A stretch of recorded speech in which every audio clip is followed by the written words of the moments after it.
Timnas Indonesia versus Australia dipenuhi 15.000 penonton. Pertandingan futsal antara Timnas Indonesia versus Australia di Indonesia Arena mencatatkan sejarah yang baru. Laga tersebut disaksikan lebih dari 15.000 penonton yang memenuhi seluruh tribun. Jumlah tersebut menjadi rekor baru untuk pertandingan futsal dengan penonton terbanyak di kawasan Asia Tenggara. Timnas futsal Indonesia sendiri tampil impresif dan menutup laga dengan skor akhir 3-1.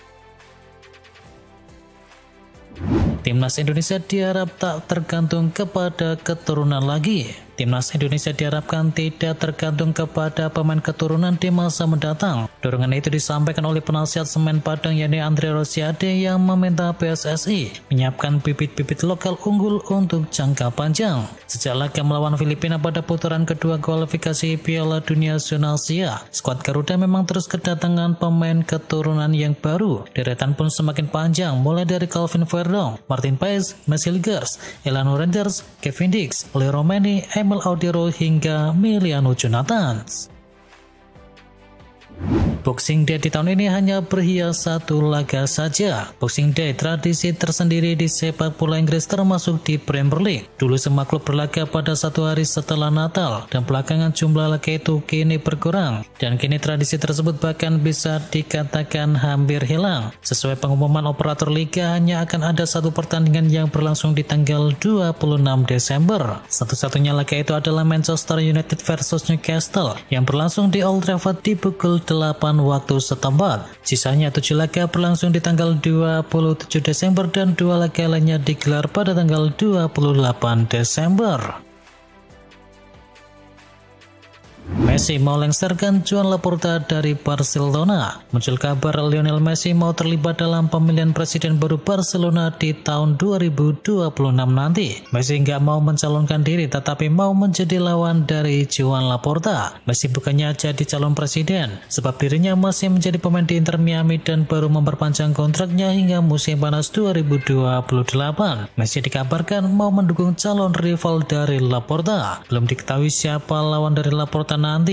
Yang pasti Laporta sebelumnya juga pernah menjadi presiden Barcelona di tahun 2003 hingga tahun 2010.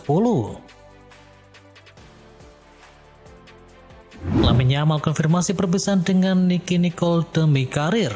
Kehidupan pribadi Lamine Yamal kembali menjadi sorotan publik. Bintang muda Barcelona itu baru saja mengonfirmasi bahwa dirinya telah berpisah dengan kekasihnya yakni penyanyi asal Argentina Nicky Nicole. Barcelona berharap kabar ini tidak mengganggu performa dari Lamine Yamal di lapangan. Pemain muda itu sedang berusaha menemukan kembali performa terbaiknya setelah kekalahan tim di laga El Clasico pekan lalu.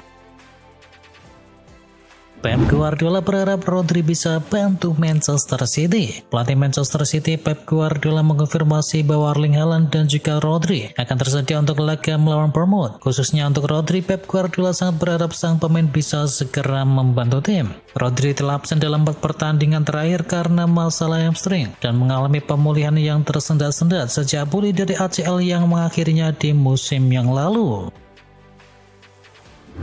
MU persilakan Kobbie Mainoo dan juga Zirkzee hengkang. Pelatih Manchester United Ruben Amorim memberikan sinyal melepas Kobbie Mainoo dan juga Zirkzee di bursa transfer mendatang. Amorim menyebut ada beberapa pemain yang kemungkinan akan dilepas demi mendapatkan menit bermain. Kobbie Mainoo dan juga Zirkzee memang tidak mendapatkan banyak menit bermain bersama MU sepanjang musim ini. Keduanya harus puas menjalani peran sebagai pemain pelapis karena tidak berhasil mencuri hati dari Ruben Amorim. Genoa jadi tim Serie A kedua yang ganti pelatih. Genoa menjadi tim Serie A kedua yang memutuskan mengganti pelatihnya. Pada Sabtu kemarin mereka mengumumkan pemecatan dari Patrick Vieira. Patrick Vieira dipecat karena Genoa tampil buruk di sepanjang musim ini. Iggy Frone belum mampu meraih satupun kemenangan dari 8 laga dan saat ini duduk di dasar klasemen. Capello ragu Spalletti bisa bawa Juventus ke persaingan Scudetto. Luciano Spalletti mengemban tugas mengembalikan Juventus ke jalur yang benar, namun dia diragukan langsung bisa membawa Juventus ke persaingan juara. Mantan pelatih Juventus Fabio Capello menilai target paling realistis buat Bianconeri adalah bersaing untuk posisi 4 besar. Ia akan terkejut kalau Spalletti bisa seketika membawa tim bersaing dengan Napoli dan Inter untuk titel juara. di Rotten tak tersentuh. Hasil Bayern Munchen versus Leverkusen sesuai prediksi. Bayern Munchen seakan tak tersentuh di puncak klasemen usai mengajar Bayer Leverkusen 3 gol tanpa balas. Bayern Munchen melanjutkan awal musim Bundesliga yang sempurna dan kini unggul 5 poin di puncak klasemen. Ini adalah kemenangan Liga ke-9 secara berturut-turut dan yang ke-15 di seluruh kompetisi.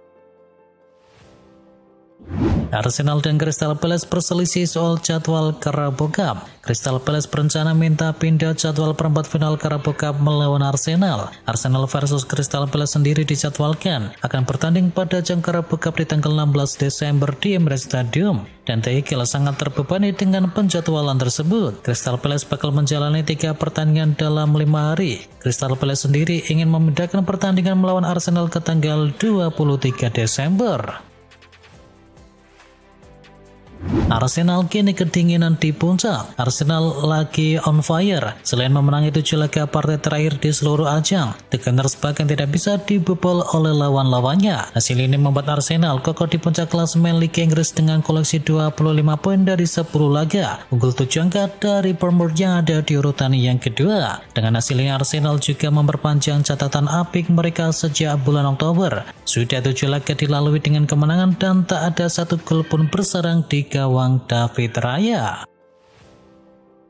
The Blues menangi derby London. Chelsea meraih kemenangan tipis 1-0 atas Tottenham Hotspur pada derby London. Gol tunggal kemenangan The Blues diciptakan oleh João Pedro. Kemenangan ini membawa Chelsea ke peringkat keempat klasemen dengan koleksi 17 angka. Kini poin The Blues sama dengan The Lilies yang berada di urutan yang ketiga. Amorim menilai MU kurang ngotot di kandang lawan. Manchester United gagal memperpanjang rentetan kemenangan usai seri di markas Nottingham Forest. Ruben Amorim menilai MU kurang bertenaga di laga tersebut. Setan Merah harus puas dengan raihan 1 poin usai imbang 2-2 dengan tuan Roma. Amorim menilai performa MU di laga tandang tidak segarang di Old Trafford. Meski demikian, pelatih asal Portugal itu tetap menilai ada peningkatan dari penampilan Bruno Fernandes dan kawan-kawan.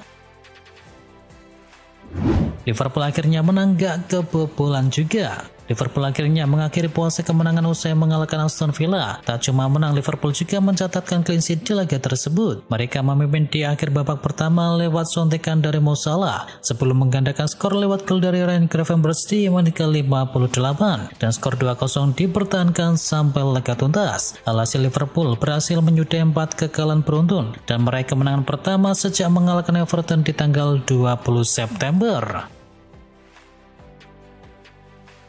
Mo Salah cetak 250 gol untuk Liverpool. Mo Salah resmi mencapai angka 250 gol bersama Liverpool setelah mencetakkan gol ke gawang Aston Villa dan gol itu dicatatkan pada laga di Anfield. Pencapaian ini membuat Salah menjadi pemain ketiga dalam sejarah Liverpool yang berhasil mencapai milestone tersebut. Sebelumnya ada Roger Hunt dan juga Ian Rush yang lebih dahulu menorehkan prestasi yang serupa. Gol ke-250 dari Salah datang pada momen penting bagi timnya yang sedang berusaha keluar dari tren buruk di Premier League.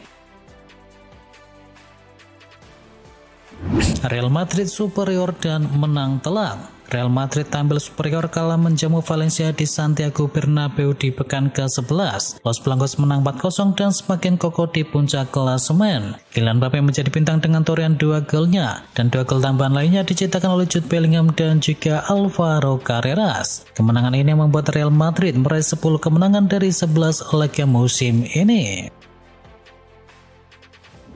Liverpool gigit jari, Crystal Palace pastikan Maguire tak kemana-mana di Januari ini. Maguire dipastikan bertahan di Crystal Palace meskipun Liverpool dan raksasa La Liga mengintai dengan sang ketua klub. Menegaskan mempertahankan kaptennya adalah kunci agar The Eagles tidak terperosok ke zona degradasi. Chairman dan juga pemilik bersama Palace yakni Steve Paris memberikan penjelasan tegas. Ia mengisyaratkan bahwa peluang Maguire hijrah di bursa transfer Januari sangatlah kecil. Meski Liverpool diyakini akan kembali mengejar sang bek dan kabarnya Real Madrid serta Barcelona juga akan ikut meramaikan persaingan.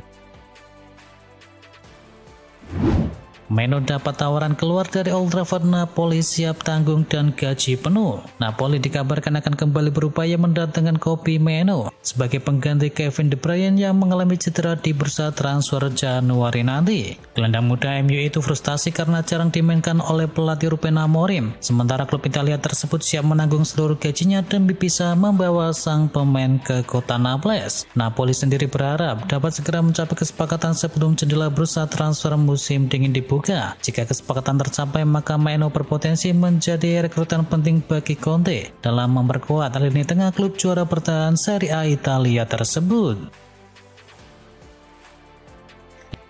Liverpool dikabarkan siap melepas Alexis Mac Allister ke Real Madrid demi memuluskan rencana mendatangkan gelandang Crystal Palace Adam Wharton yang disebut bernilai sekitar 1,4 triliun rupiah dan diklaim sangat ingin bergabung ke Anfield di Januari nanti. Laporan dari Football Fancast menyebut bahwa gelandang muda Crystal Palace itu sangat ingin berseragam Liverpool di tahun 2026.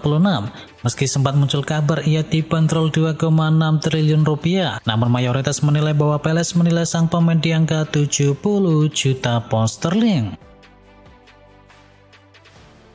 MU berpeluang datangkan Robert Lewandowski. Barcelona kemungkinan akan kehilangan salah satu dari dua pemain bintangnya di bursa transfer musim panas nanti, dan kemungkinan besar pemain bintang yang akan henggang adalah Robert Lewandowski. Ia diperkirakan akan pergi dari Barcelona ketika kontraknya berakhir di bulan Juni. Ia telah dikaitkan dengan Atletico Madrid, tetapi juga ada kabar yang menyebutkan bahwa Manchester United juga tertarik untuk bisa mendatangkannya. Jika berhasil mengamankan Robert Lewandowski, maka ini bisa menjadi tambahan besar bagi lini serang dari Setan Merah.